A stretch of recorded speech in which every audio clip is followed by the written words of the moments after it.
In this video, I'm going to showcase the solar panel setup that I have on my chicken coop. So I started with a 100-watt solar panel, 12-volt output, which gives me a little over 8 amps of power to a DC charge controller. There are MC4 connections there.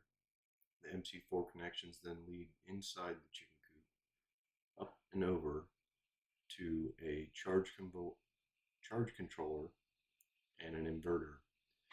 You can see the MC4 connectors go then to the inputs to the charge controller. From the charge controller, the wires go down to the positive and negative terminals of the battery. So this particular charge controller has cut in, cut out voltage labeled on the front, and you can see from the light flickering that right now it is going from fully charged to partially charged and just maintaining that battery. So from the battery terminals, you can see that there are two heavy gauge cables that then are hooked up in parallel with the charge controller. They go up to this 1500-watt inverter. And so this 1500-watt inverter gives us a little over 10 amps of AC power. And so what you do is you take and pigtail your circuit that you wish to power and plug it in.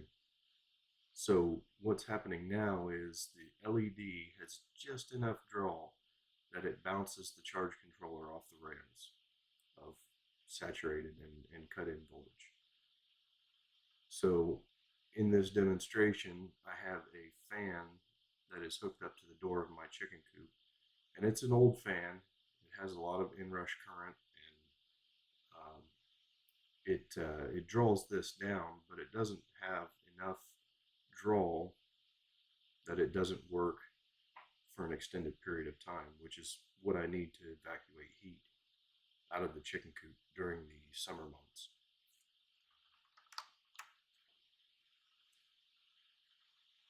So as I plug it in, the noise level went up, and that's one of the reasons for the voiceover recording.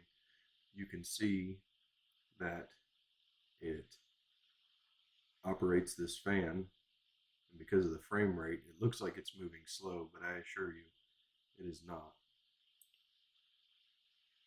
So one thing to point out is that there are two lines hooked up in parallel to your battery terminals.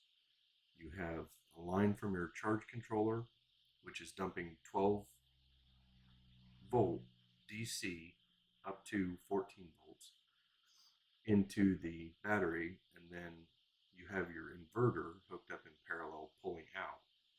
So the two do kind of a push and pull all day long, but it's enough on the farm, and it works pretty well. Thanks for watching.